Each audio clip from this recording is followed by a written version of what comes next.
அந்த குழந்தை மேல உன் பாசத்தோட இருக்கிறது. அந்த குழந்தை எல்லாரும் முன்னாலே வந்து உன அப்பா அப்பான்னு கூப்பிட்டு இருக்கிறது. இதெல்லாம் நல்லாவா இருக்கு? சின்ன பையனா இருந்தா கண்டிக்கலாம். அது சரிதான் மாமா. ஆனா எனக்கு என்னவோ கார்த்திக் இன்னொரு கல்யாணம் பண்ணிக்குவான்றதுல நம்பிக்கை இல்லை மாமா.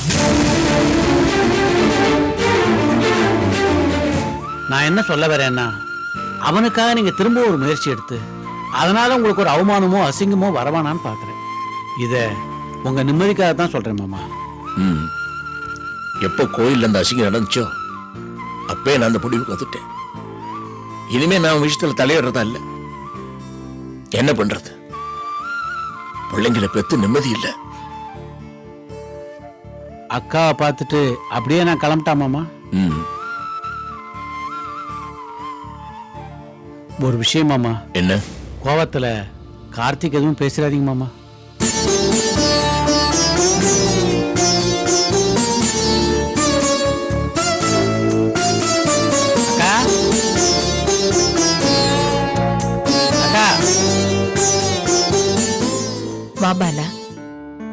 மாமாவை பார்த்து பேசிட்டு தான்க்கா வரேன். நிச்சயதார்த்தம் நின்னு போன விரக்தியில இருக்காரு பாவம்.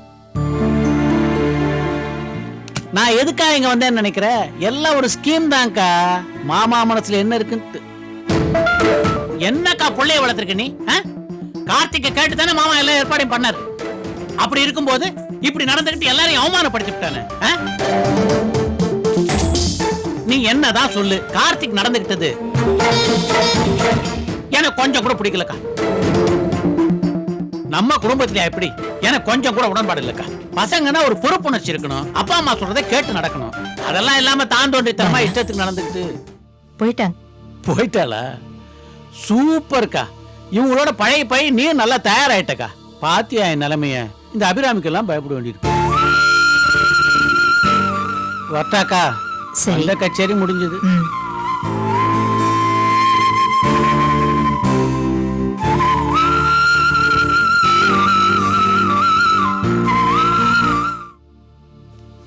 என்ன சம்பந்திமா, கார்த்திக் கல்யாணத்துக்கு நம்ம போட்ட பிளான் இப்படி ஆயிடுச்சே. என்ன பண்றது? கடைசி நேரத்துல அந்த குட்டி பிசாசு வந்து எல்லாத்தையும் கெடுத்துருச்சு. அது சரி, குட்டி பிசாசு அங்க வந்ததுனாலதான். அந்த குட்டி பிசாசு அங்க எப்படி வந்துச்சு? யார் கூட்டு வந்தாங்க? ஏதாவது தெரிஞ்சுச்சா? ஆண்டாள் பேசுறது வச்சு பார்த்தா இது நிச்சயமா அந்த கூட்டணி வேலைதான். ஆனா நிச்சயதார்த்தம் அன்னைக்கு தான் அந்த முழு கூட்டமும் அங்க இருந்துச்சு. அவங்க மேல சந்தேகம் வரக்கூடாதுன்னு அங்க இருந்திருப்பானுங்க. எனக்கு என்னவோ இது அர்ஜுன் வேலையா இருக்குமோன்னு தோணுது. ஆஹா, இருக்காது. அவன் ஒரு முரடன். அவனுக்கு இவ்வளவு மூளை எல்லாம் இல்ல. எதுக்கு எடுத்தாலும் அடிதடி சண்டை தான். இன்ஃபேக்ட் நான் நிச்சயதார்த்தம் அன்னைக்கு ஏதாவது பிரச்சனை வந்துருமோன்னு கூட எதிர்பார்த்துட்டு இருந்தேன். அவன் இப்படி இந்த அளவுக்கு எல்லாம் யோசிக்க மாட்டான். இது ஏதோ வேற ஆளோட ஐடியா தான். நடந்ததை பத்தி பேசுறது நம்மள மாதிரி ஆட்களுக்கு பழக்கம் இல்ல. நடக்க போறதை பத்தி பேசுவோம். இன்னும் நடக்க என்ன இருக்கு? ஒரு புது பிளான் தோணி இருக்கு. சொல்லட்டா? குழந்தை மேல கார்த்திக் பாசமா இருக்கான். வேற குழந்தை வேணும்னு உங்க மாமனார் துடிச்சுக்கிட்டு இருக்காரு. அவங்க குழந்தை சென்டிமெண்ட்டை வச்சு தானே நம்மளை கவுத்தாங்க. அதே குழந்தை சென்டிமெண்ட்டை வேற மாதிரி ஆடி நம்ம அவங்கள கவுத்துருவோம்.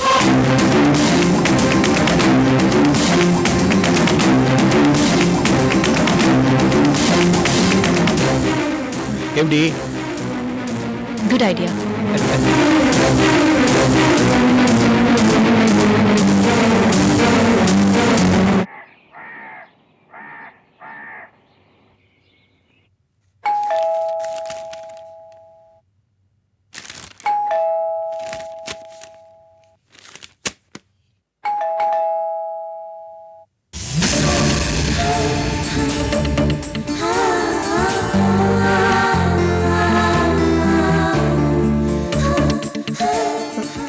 வணக்கம் தீபா.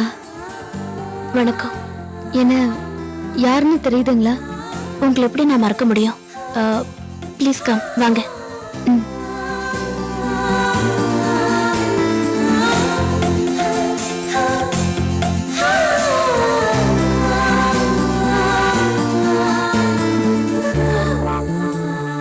உங்களை என்னால எப்படி மறக்க முடியும்? உங்க கணவரை நான் தான் கல்யாணம் பண்ணிக்க போறேங்கிற விஷயம் தெரிஞ்சு கூட என்கிட்ட ஜவுளி கடையில ரொம்ப நல்லா பேசுறீங்க. என்னோட செலக்ஷன் உனக்கு பிடிச்சிருந்தா எடுத்துக்கோன்னு பெருந்தன்மையா சொன்னீங்க. இப்படிப்பட்ட உங்களை என்னால எப்படி மறக்க முடியும்? ஏதாவது சாப்பிடுறீங்களா? அதெல்லாம் ஒண்ணும் வேண்டாம். ஆக்சுவலா நான் இங்க வரும்போது நீங்க என்கிட்ட முகம் கொடுத்து பேசுவீங்களான்னு பயந்தேன். ஏ என் மகளால தானே உங்க நிச்சயதார்த்தமே நின்னுது. அப்படின்னு யார் சொன்னது? என்னோட நிச்சயதார்த்தம் நின்னதுக்கு யார் காரணம் தெரியுமா? யாரு? சொன்னா நீங்க கோச்சுக்க மாட்டீங்களே. நீங்கதான். நானா? நான் ஒண்ணும் பண்ணலையே. நான் ஒண்ணும் பண்ணலையேன்னு சொல்றேன். உங்க உயர்ந்த குணம்தான் இந்த நிச்சயதார்த்தத்தை நிறுத்துச்சு.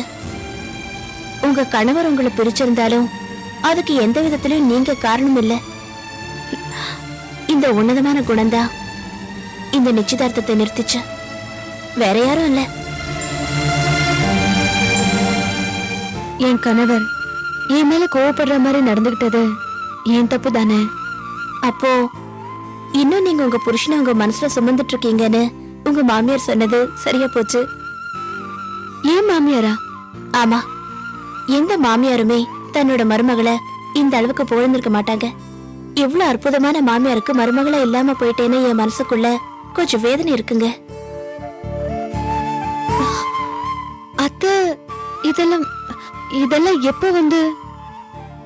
ஆமா, வந்தது மட்டும் இல்ல, என் பேத்தி அங்க வருவா. உங்க எல்லாரும் முன்னாடியும் கார்த்திய அப்பான்னு கூப்பிடுவா. நீங்க கோவத்துல என் பையனை கல்யாணம் பண்ணிக்க மாட்டேன்னு சொல்லிட்டு போங்கன்னு ரிக்வெஸ்ட் பண்ணி கேட்டாங்க. நான் உங்களை பாராட்டுறதா இல்ல என் அத்தைய பாராட்டுறதான்னு எனக்கு புரியல. இப்ப என்னோட வருத்தம் என்னன்னா, எனக்கு நல்லது நடந்துருச்சு. ஆனா உங்க வாழ்க்கையில நான் ஒரு கரும்புள்ளியை ஏற்படுத்திட்டேனே, அதுக்கு மன்னிப்பு கேட்கதான் வந்தேன். நீங்க எதுக்குங்க மன்னிப்பு கேட்கணும்? நான் தான் அவங்க கிட்ட மன்னிப்பு கேட்கணும். முதல் மனைவியை சந்திச்சு அவங்க கிட்ட ஒரு வார்த்தை கேட்காம இந்த கல்யாணத்துக்கு சம்மதம் சொன்னது என்னோட தப்புதான். நல்ல வேளை நீங்க கல்யாண பொண்ணா இருந்தீங்க. வேற யாராவது இருந்திருந்தா உங்களை மாதிரி நடந்திருப்பாங்களான்னு தெரியல. ஏன் சாந்தி பெரிய பெரிய வார்த்தையெல்லாம் சொல்றீங்க? இப்போ கடவுள்கிட்ட என் பிரார்த்தனை என்ன தெரியுமா? நீங்களும் கார்த்திக்கும் ஒண்ணு சேரணும். அந்த நல்ல காரியம் என்னால நடக்கணும். அதே மாதிரி கடவுள்கிட்ட என்னோட பிரார்த்தனை என்ன தெரியுமா? இவ்வளவு நல்ல மனசு இருக்கிற உங்களுக்கு ஒரு நல்ல கணவர் அமையணும். அந்த நல்ல காரியம் என்னாலும் நடக்கணும்.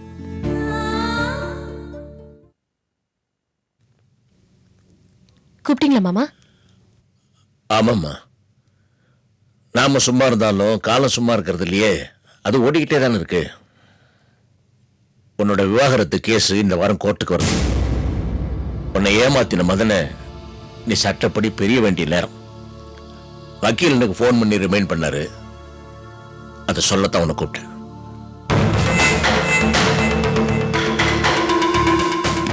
என்னம்மா பதிலே சொல்ல மாட்டேங்கிற?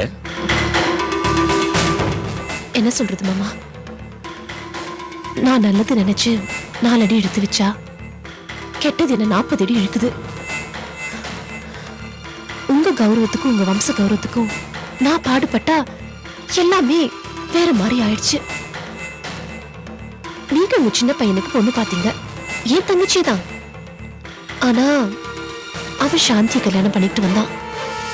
முதல்ல உங்க நிம்மதி அங்க போச்சு. பெரிய மகன்னு என் புருஷன் உங்க தலைக்கு மேல வச்சு ஆடுனீங்க. ஆனா அவர் எனக்கும் துரோகம் பண்ணி உங்களுக்கும் கெட்ட பேரை கொண்டு வந்துட்டாரு. அதனாலயும் உங்க நிம்மதி போயிடுச்சு. உங்களுக்கு ஒரு பேர புள்ளைய கொடுக்கிற பாக்கியம் எனக்கு இல்லாம போயிடுச்சு. இப்ப எதுக்குமா அந்த பேச்செல்லாம்? எல்லா கிளைகளையும் வெட்டிக்கிட்டே போனா எப்படி மாமா மரம் நிழல் கொடுக்கும்? வெட்டிக்கிட்டு போன உறவுகள் எல்லாம் நான் ஒட்ட வைக்கலான்னு முடிவு பண்ணிருக்கேன். ஒட்ட வைக்கிறதா? ரோஹிணி அவ குழந்தையோட என் புருஷனை உங்க அனுமதியோட மறுபடியும் இங்க கூட்டிட்டு வர போறேன். என்ன சொல்ற நீ? ஆமா மாமா, நான் கோர்ட்டுக்கு போய் இந்த விவாகரத்துல உடன்பாடு இல்லைன்னு சொல்ல போறேன். புத்தி தடுமாறி போச்சா? இல்ல மாமா, நான் நிதானமா யோசிச்சுதான் இந்த முடிவுக்கு வந்தேன். அப்பா நீ அவனை மன்னிக்க போறியா? மன்னிக்கிறதுங்கிறதுலாம் பெரிய வார்த்தை மாமா. உண்மையை சொல்ல போனா எல்லாத்தையும் உள்ளுக்குள்ள போட்டு முழுங்கிக்கிறது தான் இது. இந்த ஆர்கே குடும்பத்துக்கு என்னால ஒரு வாரிசு வர போறது இல்ல. கார்த்திக் கல்யாணமும் கேள்விக்குறியா இருக்கு. உங்க 2 பொண்ணுங்களும் அந்த பக்கம் தான் இருக்காங்க. இந்த குடும்பம் என்னால ஏன் பிரியணும் மாமா? எனக்கு எதுக்கு இந்த பொல்லாப்பு? உங்க பையன் யாரால உங்களை விட்டு பிரிஞ்சிருந்தாலும் என்னால மறுபடியும் உங்களோட சேரட்டும். இந்த பழி பாவெல்லாம் எனக்கு வேணாம் மாமா.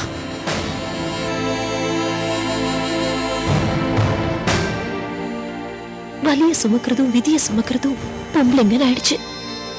இதுல நான் மட்டும் விதிவிலக்கா என்ன? எனக்கு உங்க குடும்பம் வளரணும், உங்க வம்சம் நிலைச்சு நிக்கணும் மாமா. மாமா, உங்க பையன் சொன்னது உண்மையோ பொய்யோ, எனக்கு முன்னாடி அவர் அவளைதான் காதலிச்சேன்னு சொன்னாரு. அவர் மனசு ஏன் அடிக்கணும்? என்ன சொல்றீங்க மாமா? என்னத்த சொல்றது? உன் பெருந்தன்மையை பாராட்டலாம், ஆனா இது புத்திசாலித்தனமா எனக்கு படல. என்னோட பேர பிள்ளைக்காக நான் பெத்த பிள்ளை செஞ்சது சரின்னு தலையாடுறதுக்கு நான் ஆள் இல்லை. கொஞ்சம் யோசிச்சு பாருங்களேன். அதைத்தான் நான் உனக்கு சொல்றேன்.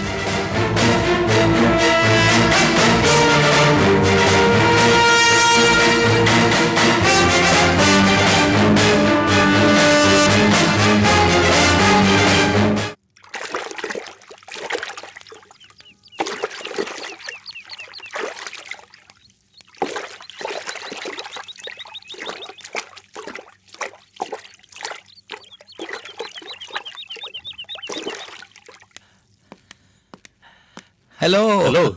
நல்லா இருக்கீங்களா? நல்லா இருக்கேன் சார். ஆர்கே இருக்காரா? இருக்காரு சார், உள்ளதான் இருக்காரு, ஏதோ மூட் அவுட்ல இருக்காரு. அப்படியா? போய் பாருங்க. நான் ஓகே பாத்துக்கிறேன் சார்.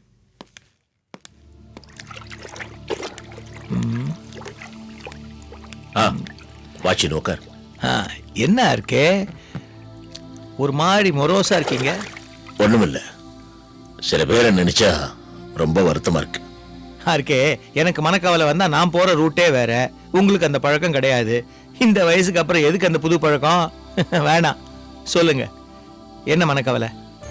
கவலை என்ன பத்தி இல்லப்பா, என் மருமக அபிராமி பத்தி. பாவம் செய்யணும், அனாவசியமா வாழ்க்கை வீணாயிருச்சு. ஆனா வந்து துக்கத்தை கொஞ்சம் கூட காமிச்சுக்காம எங்களை பத்தியே கொலைப்படுறாம எனக்கே ஆச்சரியமா இருக்கு. குடும்ப பொறுப்பு அத்தனை சுமக்கிறா, அவ்வளவு நல்ல சுபாவம். ஆர்கே, அவங்கள பத்தி முன்னெல்லாம் நீ சொல்லிதான் எனக்கு தெரியும். இப்ப என் சம்பந்தி ஆனதுக்கு அப்புறம் நானே நேர்ல பார்க்க ஆரம்பிச்சிட்டேன். உன் மேல அவங்களுக்கு இருக்கிற அக்கறை, உன் குடும்பத்து மேல, கார்த்திக் மேல, இதெல்லாம் வேற யாருக்கு வரும்? You are 100% correct Seenu. அவளுக்கு எவ்வளவு பெருந்தன்மை தெரியுமா? அபிராமி என்கிட்ட என்ன சொன்ன தெரியுமா? மாமா, உங்க குடும்பம் என்னால முடிய வேண்டாம், உங்க பெரிய மகனை அந்த பொண்ணோடையும் இந்த பேர குழந்தையோடையும் வீட்டுக்கு கூட்டிக்கிங்க. அவ்வளவு பெருந்தன்மையை சொல்றப்பா.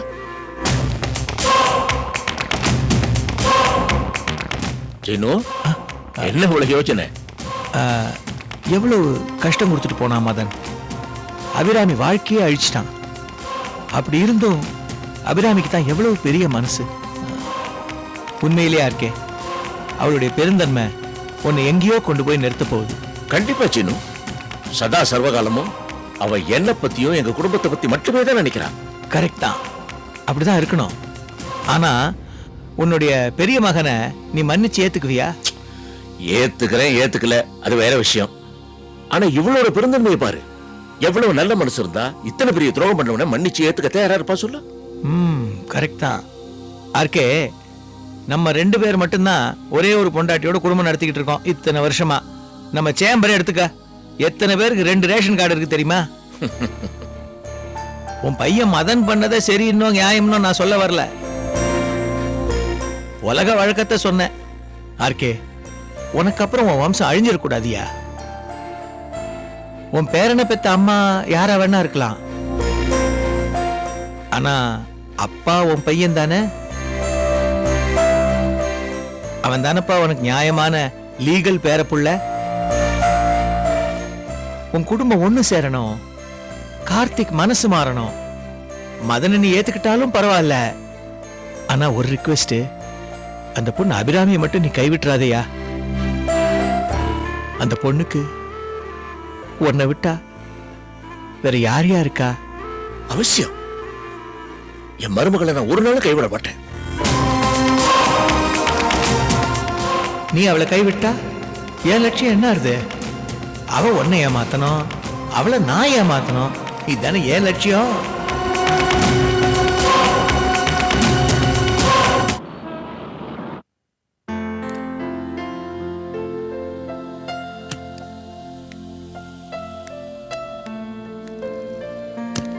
மேடம், உங்களை பார்க்க யாரோ ஒருத்தங்க வந்திருக்காங்க. வர சொல்லுங்க. Okay madam.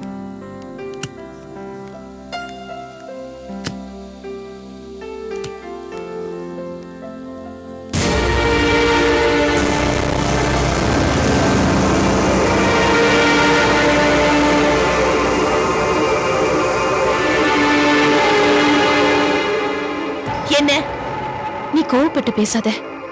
நான் உன் கூட சண்டை போட வரல, உன்னோட பழைய ஃப்ரெண்டா வந்திருக்கேன். உனக்கு என் மேல 1000 கோவம் இருக்கலாம், என்கிட்ட குறையும் இருக்கலாம். ஆனா நானே என்ன மிச்சிக்கிற ஒரே ஒரு விஷயம் இருக்கு. அது நான் நட்பை மதிக்கிறவ, நட்பை நேசிக்கிறவ. நம்ம நட்பா இருந்த காலத்துல நான் உன் மேல எவ்வளவு பாசமா இருந்தேமா. உனக்கு ஒரு நல்ல வாழ்க்கை அமைச்சு கொடுக்கணும்னு எவ்வளவு சின்சியரா போராடின. அத நீ மறந்திருக்க மாட்ட ரோஹிணி. மாமாவோட வம்சம் வளரணும், ஆனா நானும் தனிமரம் ஆயிட்டேன். கார்த்திக்கும் இன்னொரு கல்யாணம் பண்ணிக்கிற மாதிரி தெரியல. என்னதான் பொண்ணு வழியில பேரப்புள்ள வந்தாலும் புள்ள வழியில வர பேரப்புள்ள தானே சாஸ்வதம். இத மாமா மனசுல நினைக்கிறாரு, பாவம் வாயால சொல்ல முடியல. ஒரு குடும்பங்கிறது உறவுகள் அதிகமாக்குறது, ஆனா எங்க குடும்பத்துல ஒவ்வொன்னா கட் ஆயிட்டே போகுது. ஒருத்தியால இந்த வீடு வெறுமை ஆகிறத பார்த்துட்டு என்னால சும்மா இருக்க முடியல.